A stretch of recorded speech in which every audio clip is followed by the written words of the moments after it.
Take a look at this image. I love the colors in the sky, but unfortunately the foreground is kind of boring with empty streets, no lights in the buildings, and in general it's rather dark.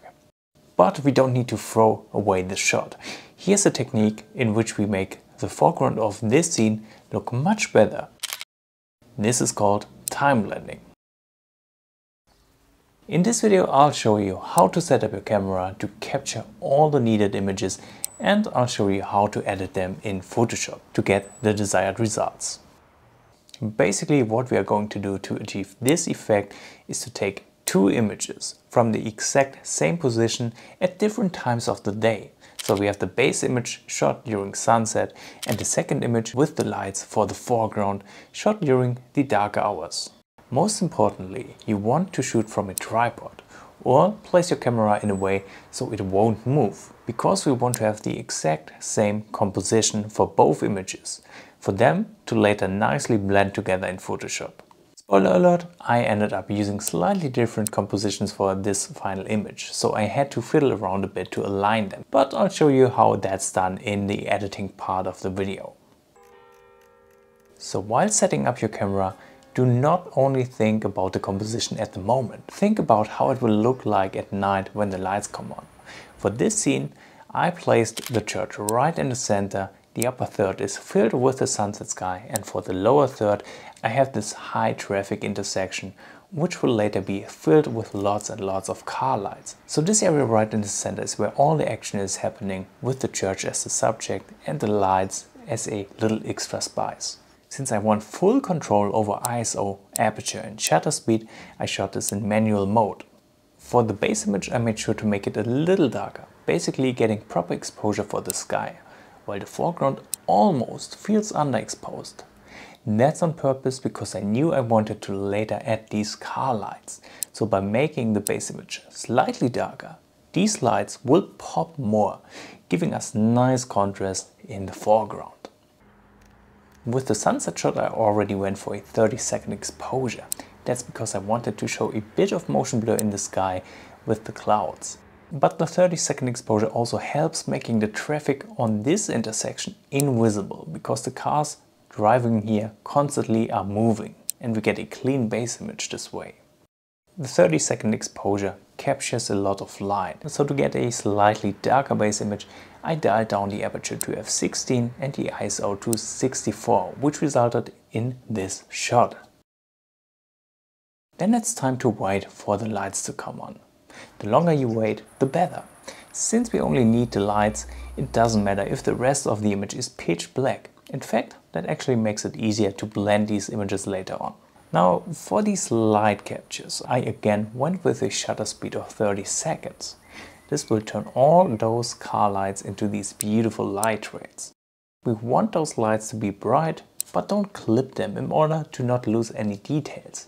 Adjust aperture and ISO accordingly, and again, don't worry about the other areas of the image. This shot is just for the lights. If you don't capture enough of these light trails the first try, don't worry. Keep shooting a few images. We can stack these to increase the number of light trails visible. That's what I did for this image. And now that we have captured everything, it's time for the editing.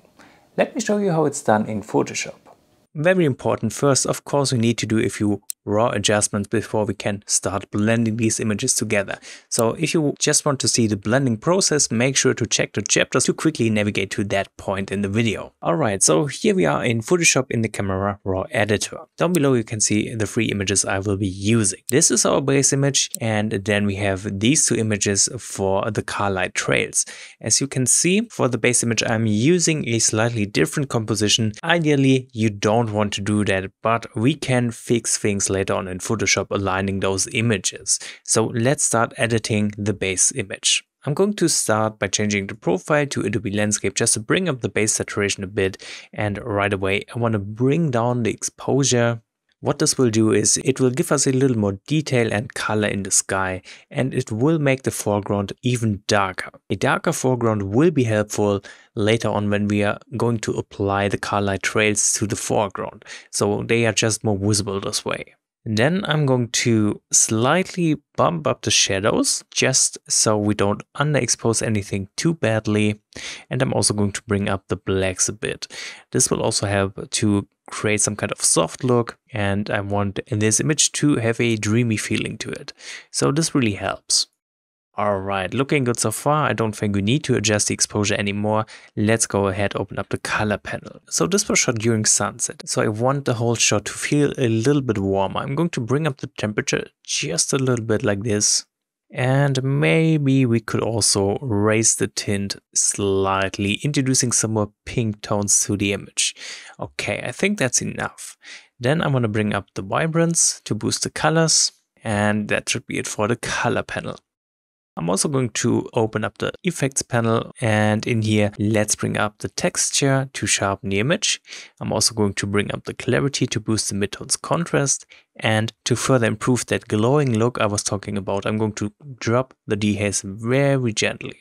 Alright, that's looking good. That's pretty much it for the basic adjustments. I can show you the comparison real quick from before to after. Notice how the sky looks much better and the foreground is a little bit darker. That is exactly what we want. Now we're going to do just a little bit of masking to bring some more attention to a few areas. I do want to start with the sky selection, and then let's subtract a linear gradient. I'm basically taking out the top left side where all those blue tones are in the sky, just like this. Because with the rest of this selection, I do want to make it just a little bit brighter by bringing up the exposure. And at the same time, I want to bring up the temperature, introducing a little more warmth to the sky. Alright, that looks beautiful. We could also bring up the whites a notch just to tickle out a little more contrast from the sky. Okay, then let me use a color range mask. I'm going to click somewhere in the blue part of the sky right here. I'm going to bring down the refine slider a notch to make the selection more precise. And I'm also going to subtract a linear gradient, taking out everything except the top left part again. Because now I want to make this area just a bit darker. Therefore, I'm going to drop the exposure. Okay, nice. Let's also add a little more glow to the sky. I'm using a radial gradient for that. Let's make it nice and big. I'm going to place the center outside of the image to have a more natural effect. I'm also going to make it a little thinner and longer. I want to make sure it's overlapping that tower in the center. For the glow, simply pull up the blacks, and we can make it stronger by dropping the dehaze. And I do want to bring up the temperature to give the glow effect more warmth. And I want to add a specific color tone using that little color box right here. So let's click on it. And I want to go for a warm color, obviously like this. Let's bring up the saturation so we get some nice colors in here. Beautiful. I do think I want to further work on the top of the sky. Let's use another linear gradient targeting everything at the top. I'm just going to push the contrast very gently. And I'm going to add a bit of clarity just to make the cloud more visible. Alright, nice. Finally, one more mask I want to use. Let's choose an objects selection mask. Make sure rectangle select is activated. And with that active, I'm just drawing a rectangle around the church right here in the center. That's looking good. In here, I just want to bring up the whites, bringing some more attention to the subject. And maybe let's even bring up the exposure and increase the temperature just a bit. Alright, that's it for the masking. Let me deactivate every mask so you can see the difference from before to after. We mainly worked on the sky, made it look much better in my opinion. Now let's do a little bit of color grading, and I'm going to start in the color mixer. And let's change the hue. First, I'm going to bring down the orange hue. Let's bring down the yellow hue. Shifting these two warmer color tones more into the red color range. I think it looks better this way. I'm also going to slightly drop the blue hue, giving them a more cyan color tone. And I'm going to drop the purple hue to fix any weird purple color cast in the sky. Okay, I also want to work on the saturation for a moment. I want to mainly boost the orange tones for the sky. And I want to boost the yellow tones for the same effect. Okay, that's looking good. Let's head into the color grading tab. Here we can get some more creative with the color grading. I'm going to apply a warm hue to the highlights, bring up the saturation so we get this really warm look like this. Beautiful. Then I'm going to use the midtones and the shadows for some color contrast, and that means I'm going to choose a blue tone for the midtones. Let's bring up the saturation. Nice. And for the shadows, I'm doing the same thing. Go with the cold blue tone around here, and let's bring up the saturation again. And that's it for the split toning. Finally, we are also going to head down into the calibration tab, and I'm going to drop the blue primary hue, shifting the colors a little further because I like the effect, and I'm going to bring up the saturation once more. Perfect. So that's it for the base image. We pretty much made the sky look much better while making the foreground also look better, but at the same time made it a little bit darker. Now let's work on the images for the lights. As I said earlier, here we just need to focus on the lights, nothing else. So my goal is to make them look as good as possible and kind of give these lights a warmer look because it fits better for the warmer base image. So what I'm going to do here is to change the profile to Adobe Landscape first. Again, this will bring up the saturation of the image. Then let's expand the lights panel. I'm going to drop the highlights, which will reveal a little more detail around those light trails. I'm also going to drop the shadows, which will make the dark areas darker. And as I said, having dark black areas just makes it easier to blend these images together later on. That's also the reason for me to bring down the blacks. And then let's maybe bring up the whites a bit, just giving the lights some more punch. Then let's head over into the color panel. I want these to look warmer, so I'm going to slightly bump up the temperature. And then I'm going to heavily raise the vibrance. Just like this. Perfect. We can also use a bit of split toning here. Of course, since we're only worried about the lights, we just need to work on the highlights here. And of course, I'm going with a warm color tone somewhere around here. And let's pump up the saturation like this. Beautiful. And again, we can go down into the calibration tab. Let's bring down the blue primary hue, shift the colors of these lights quite dramatically. And again, let's bring up the saturation. That's looking beautiful. Now I'm going to copy these settings on the second light image. So hold down the Shift key, select the second thumbnail down below, right click, go to synchronize settings. Make sure to check all and hit OK. So that's it for the raw adjustments. Now we are going to select all three images down below in that film strip and click on Open Objects. Okay, here we have our base image. Up at the top you can see the other two images right here. There's probably a faster way to do it, but what I'm doing now is to hit Ctrl A to select everything in this image. Then I'm hitting Ctrl C to copy this image, and let's go back to the base image. Here I'm hitting Ctrl V to place the lights image on top. Let's do that for the second image as well. Right here, Ctrl A, Ctrl C, go back to the base image and hit Ctrl V. Now we have stacked all three images together in one Photoshop file, and you can see how misaligned they are. That's not a big deal, however. Let's rasterize this layer real quick.